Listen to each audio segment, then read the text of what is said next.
اعوذ باللہ من الشیطان الرجیم بسم اللہ الرحمن الرحیم الحمد للہ رب العالمین الرحمن الرحیم مالک یوم الدین صدق اللہ العظیم۔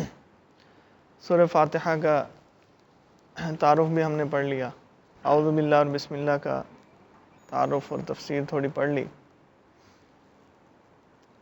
اور یہ جو ہمارے پاس دو آیتیں ہیں الحمدللہ رب العالمین، اس کا ترجمہ تفسیر مختصر ہو گئی۔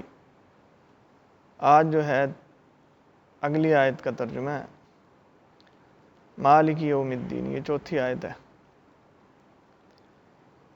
مالک یوم الدین کا مطلب کیا ہے؟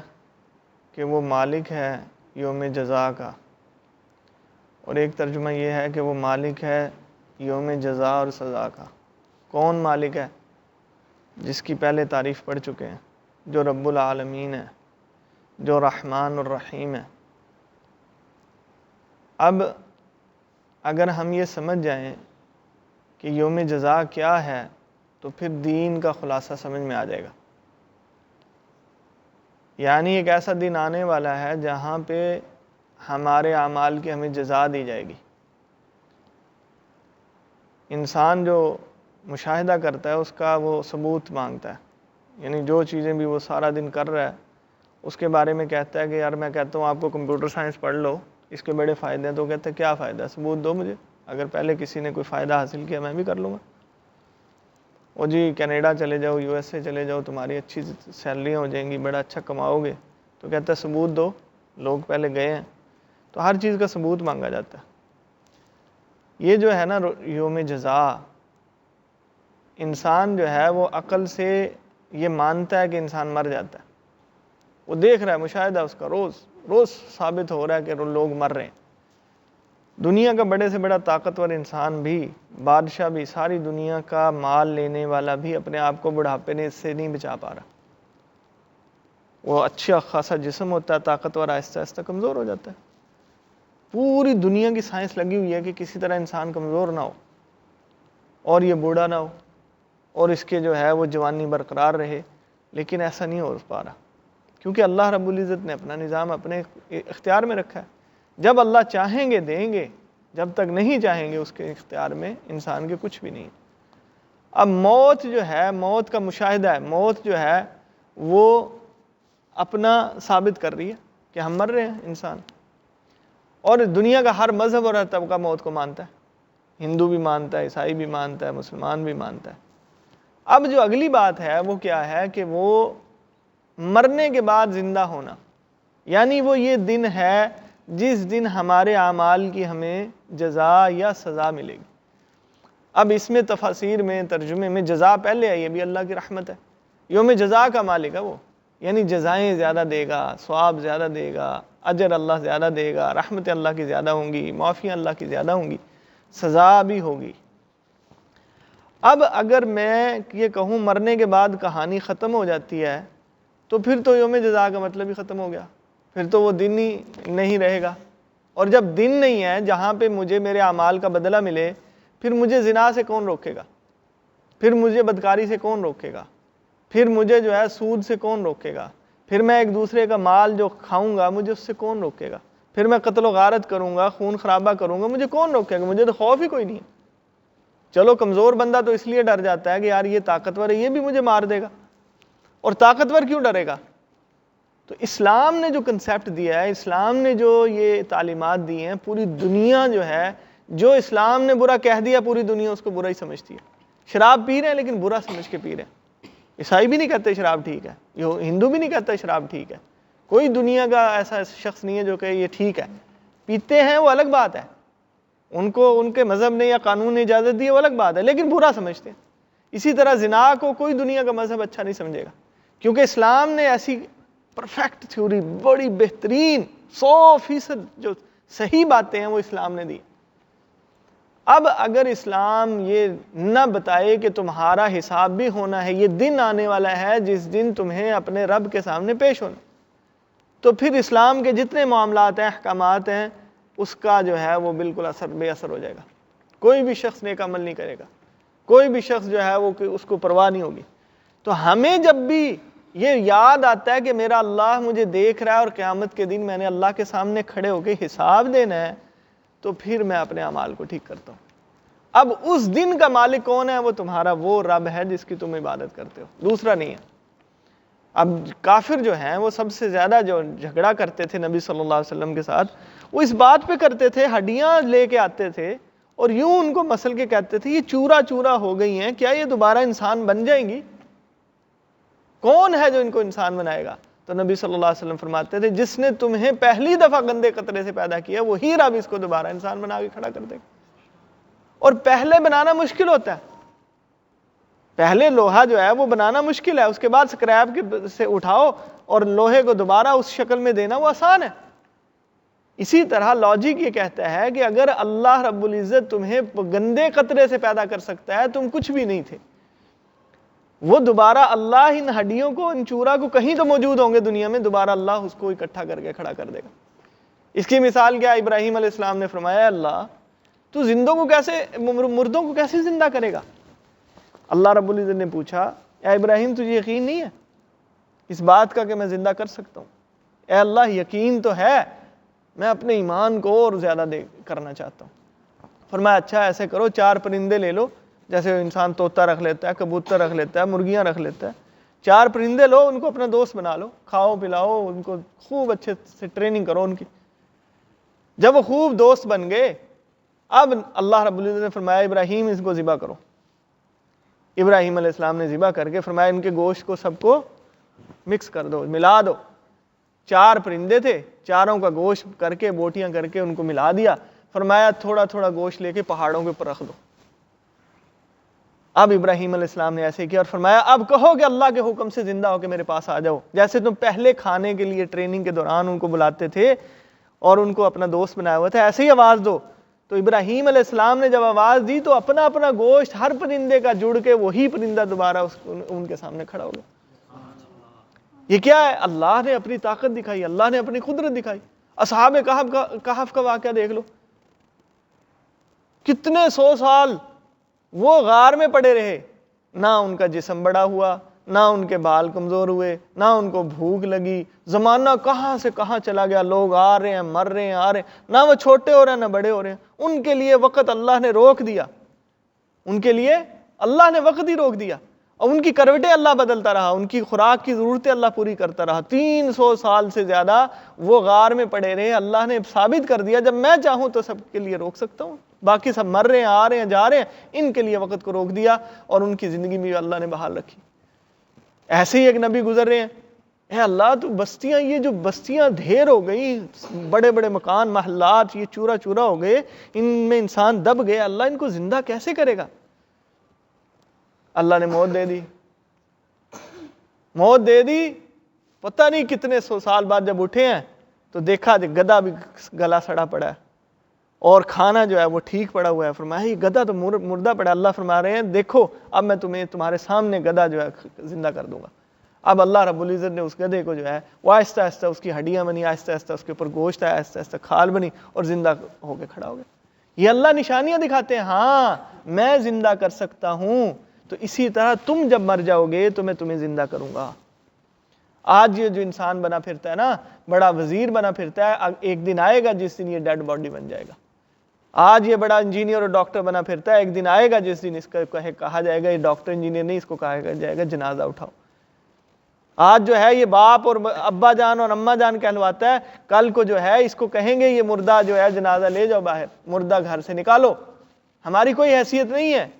کیف تکفرون باللہ وکنتم امواتا فاحیاکم ثم یمیتکم ثم یحییکم ثم الیہ ترجعون۔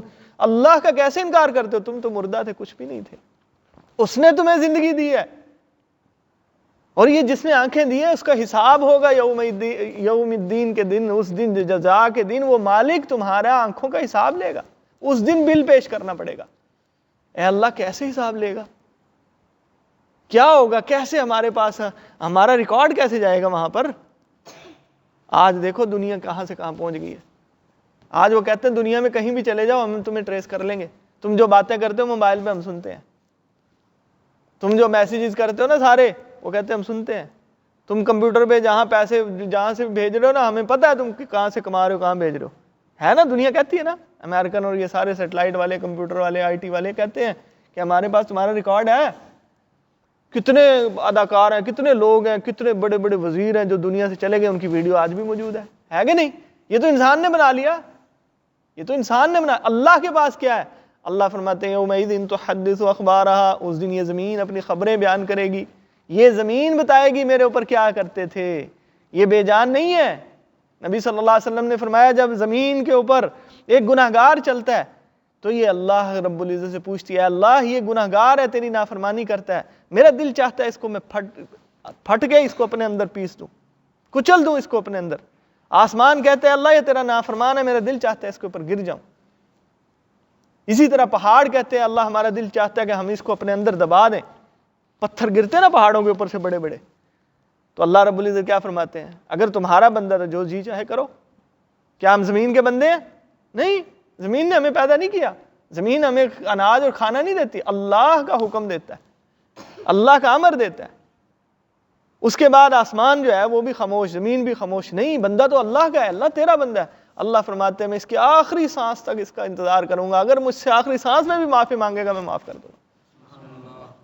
اس دن خبریں تو زمین بیان کرے گی، تمہارے ہاتھ بولیں گے. قرآن میں اللہ فرماتے ہیں تمہارے ہاتھ اور پاؤں گواہی دیں گے. وہ انسان کہے گا تم میرے ہاتھ تھے، تمہیں بولنا کس نے سکھایا؟ تو یہ ہاتھ کہے گا کہ جس رب نے تمہیں اس چھوٹے سے گوشت کے لوتھڑے سے بولنا سکھایا، آج اسی نے مجھے بولنا سکھایا. ریکارڈنگ ہو رہی ہے، پاؤں ریکارڈنگ کر رہے ہیں. جہاں تک فرمایا جس مؤذن نے اذان دی، جہاں تک اس کی آواز جاتی ہے ساری مخلوق اس قیامت کے دن گواہی دے گی، اللہ اس نے تیری بڑائی کو، تیرے اللہ اکبر کو، تیرے کلمے کو بلند کیا تھا. ہر چیز اس کی گواہی دے گی. ان کو احساس نہیں ہے؟ ہر چیز کو احساس ہے آپ کیا کر رہے ہو، آپ کا ریکارڈ سیو ہو رہا ہے اللہ کے ہاں. اور اس کے بعد کیا ہوگا؟ فرمایا کہ یہ جو کرامن کاتبین بیٹھے ہوئے ہیں، ہم نے فرشتے جو تمہارے اوپر لگائے ہوئے ہیں. اب انسان کا یہ فرشتے کیا ہے؟ یہ سارا کا سارا اگر مالک یوم الدین، یوم جزا کا مالک کون ہے، اور یوم جزا سمجھ آ جائے کہ کیوں ہوگا وہ یوم جزا، کیا ہوگا اس دن پھر اعمال سمجھ میں آئیں گے کہ ہاں ایک دن آنے والا ہے جس دن رات کو میں جب اکیلا ہوتا ہوں تنہائی میں، جب میں رات کو گندی تصویریں ان گندی فلمیں دیکھتا ہوں، وہ اللہ میرا ایک ہے کوئی ذات جو میرا حساب لے گی. کوئی نہیں دیکھ رہا لیکن وہ اللہ میری ریکارڈنگ کر رہا ہے. جب میری زبان جھوٹ بولتی ہے تو ایک دم احساس ہوگا ہاں ایک دن آئے گا جس دن میں اللہ کے سامنے پیش ہو جاؤں گا، اس دن مجھے اپنی زبان کا اور اپنے جھوٹ کا حساب دینا پڑے گا. جب میں یتیم کا مال کھانے کے لیے جاؤں گا کوئی نہیں مجھے بچانے والا، مجھے پتا ہے میرا بھائی چلا گیا دنیا سے، اس کے یتیم بچے ہیں، میں اگر لے بھی لوں گا مجھ سے کون پوچھنے والا ہے. یتیم کا مال کھاتے ہیں کہ نہیں کھاتے؟ سارے لوگ کھاتے ہیں. تو وہ کیا ہوگا اس دن؟ یوم جزا کے دن اللہ اس کا حساب لے گا. اگر ایک شخص نے زنا کیا ہو 1 دفعہ 2 دفعہ 3 دفعہ 10 دفعہ، کتنی سزا دے لو گے آپ اس کو؟ اسلام میں زیادہ سے زیادہ سخت سزا آج کل تو ہے ہی نہیں اسلام کی سزا، لیکن اگر دی جائے تو اس کو ایک ہی دفعہ زمین کے اندر اتنا زمین کے اندر دفن کرو اور اوپر پتھر مار مار کے اس کو مار دو، مر جائے گا. ایک زنا کی سزا ملی، دوسرے کی کہاں سے لوگے؟ تیسرے کی کہاں سے لوگے؟ جو اس نے ساری زندگی یہی کام کیا اس کی سزا کیسے ملے گی اس کو؟ اس دن ملے گی جس دن کا یہ مالک ہے اللہ، اس دن یوم جزا کے دن اللہ اس کی سزا دے گا.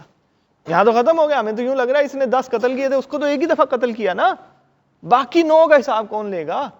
وہ اللہ یوم جزا، اس دن اللہ اس کو کھڑا کر دے گا. امانتیں غصب کر دی، خیانتیں کی، تم نے اپنے ماں باپ کے ساتھ بدتمیزی کی، اپنی ماں کے ساتھ اونچی آواز میں بات کی، تم نے اپنے باپ سے زیادہ اپنے دوست کو ترجیح دی. یہ کیا چیزیں ہیں؟ یہ اللہ کے ہاں اس دن حساب ہوگا. اگر میں یہ سمجھوں، بار بار مسلمان کو ایک بات ذہن میں رکھی جائے کہ یوم جزا کا دن آنے والا ہے، مجھ سے حساب لیا جائے گا، اس دن اس کے اعمال ٹھیک ہونا شروع ہو جائیں گے. صحابہ کرام ہنس رہے ہیں، خوشیاں منا رہے ہیں. نبی صلی اللہ علیہ وسلم آئے، دیکھا زیادہ زور سے ہنس رہے ہیں صحابہ. فرمایا میں تمہیں ایسی چیز نہ بتا دوں جو تمہاری ہنسنے کو کم کر دے اور رونے کو زیادہ کر دے، کیونکہ اللہ کے ہاں رونا زیادہ فائدہ مند ہے. آج دنیا میں جو روئے گا زیادہ، قیامت کے دن اللہ کے ہاں وہ زیادہ خوش ہوگا. اور جو دنیا میں آج کھٹے مار کے ہنسے گا، قیامت کے دن رونا پڑے گا. صحابہ نے پوچھا اللہ کے نبی بتا دیجئے. فرمایا موت کو کثرت سے یاد کرو، موت کا حق ہے اس کو 25 دفعہ دن میں یاد کیا جائے۔ موت کا مطلب کیا؟ کہ مرنا ہے، میں نے مرنے کے بعد اللہ کے سامنے حساب دینا ہے۔ باقی مذہب کیا کہتے ہیں؟ مرنے کے بعد کہانی ختم، ہمارا کچھ نہیں ہوگا، ہم دوسرا جنم لے لیں گے، تیسرا جنم لے لیں گے، چوتھا، ایک فضول قسم کی سٹوریاں۔ لیکن اسلام کیا کہتا ہے؟ نہیں، تجھے دوبارہ زندگی ملے گی، یہ زمین آسمان یہ سب ختم ہو جائے گا، سورج جو ہے وہ بھی ختم، اس کا نور ختم، چاند کا نور ختم، زمین ریزہ ریزہ ایسے جیسے دھنکی ہوئی اون ہو جائے گی۔ القاریعۃ ما القاریہ وما ادراک ما القاریہ، کھڑکھڑانے والی آئے گی، تمہیں کیا پتہ کھڑکھڑانے والی کیا ہے؟ اس دن یہ سارے پہاڑ اور یہ سارے زمین آسمان ایسے ہو جائیں گے جیسے دھنکی ہوئی رنگین اون، ایسے ہلکے ہلکے بالکل ریشے کی طرح سب کچھ بکھر جائے گا۔ اس دن قبروں سے مردے نکال لیے جائیں گے، زمین آسمان ختم، ساتوں زمینوں آسمانوں کو اللہ یوں ہاتھوں کے اوپر لپیٹ کے ان کو تباہ کر دے گا، فرشتے بھی ختم ہو جائیں گے، زمین آسمان کے فرشتے بھی ختم، جنات بھی ختم، یہ جتنی مخلوقات ہے سب ختم، سمندروں کے پانی ختم، سب کو موت۔ فرمایا اسرائیل سے پوچھا ہے ہاں کوئی باقی ہے؟ فرمایا اللہ بس کوئی باقی نہیں ہے، میں باقی ہوں، ہاں موت دینے والا فرشتہ باقی، آج تجھے بھی موت ہے، تو بھی مرے گا۔ فرمایا موت کو بھی لے کے آؤ، موت کو بھی آج موت آ جائے گی، اس کے بعد کسی کو موت نہیں آنے والی۔ جو جہنم میں جائے گا ہمیشہ ہمیشہ کے لیے وہاں پڑا رہے گا، جو جنت میں جائے گا اس کے لیے ہمیشہ کے لیے جنت ہے۔ تو فرمایا موت کو کثرت سے یاد کرو۔ موت کا مطلب یہ ہے کہ میرا جنازہ اٹھنے والا ہے، میں مردہ بننے والا ہوں، میرے گھر سے میت اٹھنے والی ہے، میرے بچے روئیں گے، مجھے کفن پہنایا جائے گا، میرا کوئی نہ کوئی گھر میں مرنے والا ہے، چند دن کے بعد کوئی نہ کوئی خبر آنے والی ہے، یا بیٹا مرے گا، یا بیوی مرے گی، یا ماں مرے گی، یا میں خود مروں گا۔ اس دن کیا بنے گا میرا؟ اس دن نامہ اعمال اللہ کے سامنے میں کیا لے کے جاؤں گا؟ اگر یوم الدین کو اگر میں اس جزا والے دن کو ذہن میں رکھوں گا تو موت مجھے سارے سبق سکھا دے گی، پھر میری ہنسی بھی ختم کر دے گی، پھر میری مستیاں بھی ختم کر دے گی، پھر رات کو میری آنکھوں کی چوریاں بھی ختم کر دے گی، پھر دل کے اندر برے خیالات بھی ختم کر دے گی، پھر اللہ کے سامنے جب کھڑا ہونے کا ڈر ہوگا تو پھر میں اپنے اعمال کو صحیح کروں گا، ماں باپ کے ساتھ بدتمیزی نہیں کروں گا، پھر میں ان کے سامنے اکڑ کے بات نہیں کروں گا، پھر میں اپنے بیوی بچوں کے حقوق صحیح ادا کروں گا، پھر میں یتیم کا مال نہیں کھاؤں گا، پھر میں سود کی طرف نہیں جاؤں گا۔ مجھے پتا ہے مرنے کے بعد میں نے اللہ کے سامنے ساری چیزوں کا جواب دینا، کوئی دنیا کی طاقت مجھ سے نہیں لے سکتی۔ چھپ کے گناہ کر لیا، فرمایا ہر چیز سے تم ڈرتے ہو، ہر ایک کا حیا کرتے ہو، باپ تمہارے ساتھ جا رہا ہے تم گناہ نہیں کرتے، ماں تمہارے ساتھ ہے گناہ نہیں کرتے، چھوٹا بچہ تمہارے ساتھ جا رہا ہے تم گناہ نہیں کرتے، جب کوئی نہیں ہوتا تم اللہ کو اتنا کم اور حقیر سمجھتے ہو، نعوذ باللہ، کہ تم اللہ کے ہوتے ہوئے گناہ کرتے ہو۔ کیوں؟ ہم نے وہ سوچ ختم کر لی کہ میں نے اللہ کے سامنے ایک دن پیش ہونا ہے، اور اس دن میرے نامہ اعمال پیش ہوں گے، مجھے اللہ کے سامنے یہ سب کچھ دکھانا ہے کہ میں کیا لے کر آیا ہوں۔ اگر مجھے یہ پتہ چل جائے تو یہ کیا ہے کہ یوم جزا کے دن کا مالک کون؟ اللہ ہے۔ اب یہ سورہ فاتحہ ہمیں ہر چیز پورا علم، فرمایا پورے قرآن کا علم سورہ فاتحہ کے اندر ہے۔ اب اس کو اگر ہم نہیں سمجھیں گے تو پھر ہماری زندگی نہیں بنے گی۔ جتنا دین کا خلاصہ ہے سورہ فاتحہ کے اندر ہے۔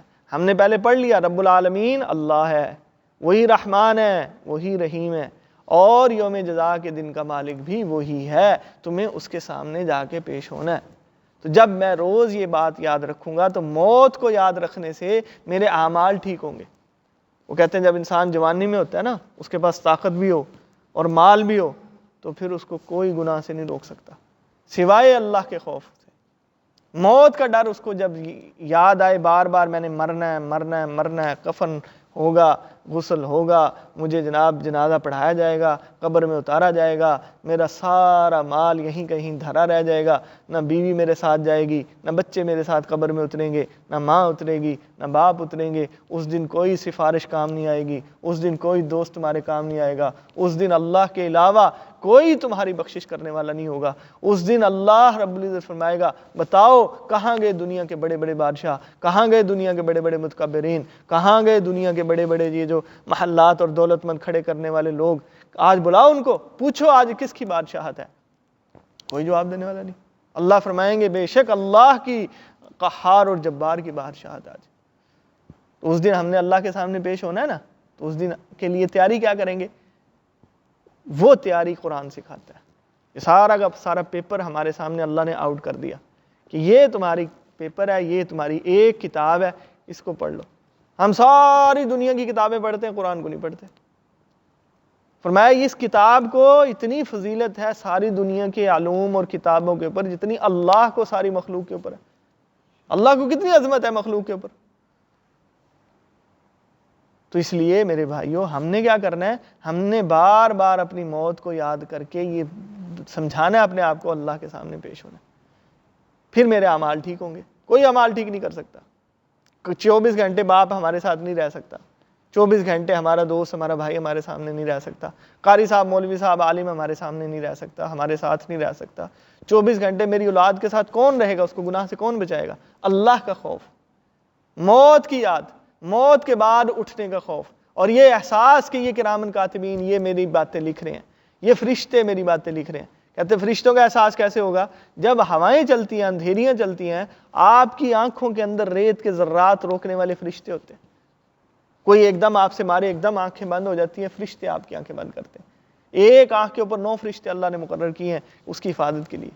ہمیں احساس ہی نہیں. ہر بارش کے قطرے کے ساتھ ایک فرشتہ نازل ہوتا ہے. کہاں پہ یہ قطرہ گرے گا، کیا فائدے پہنچانے ہیں، اسی ایک ہی زمین کے اوپر ہر ایک پھل اور اس کا ذائقہ اور اس کی رنگت اور اس کے ہر چیز الگ الگ ہے. اور اللہ رب العزت نے اسی پانی سے سانپ کا زہر بھی پیدا کرنا ہے، اسی پانی سے جو ہے وہ بکری کا دودھ بھی پیدا کرنا ہے، اسی پانی سے بھینس اور گائے کو بھی پالنا ہے، اسی پانی سے اللہ نے سبزے بھی اگانے ہیں، اسی پانی سے اللہ نے سبزیوں کے اندر ذائقے بھی ڈالنے ہیں، اسی پانی سے اللہ نے پھلوں کے رنگ اور خوشبو اور ذائقے بنانے ہیں. ایک ہی ہے وہ. اللہ فرشتے بھیجتا ہے، وہ نظام اللہ چلانے والا ہے.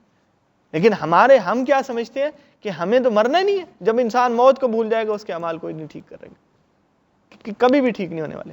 تو اس لیے ہمیں بار بار جب بھی یہ آیت پڑھیں مالک یوم الدین، وہ اللہ یوم جزا کا مالک ہے.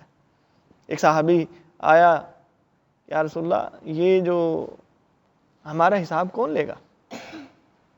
فرمایا کہ اللہ رب العزت لے گا. اللہ کتنی محبت کرتا ہے؟ فرمایا ماں سے 70 ماؤں جتنی محبت کرتا ہے.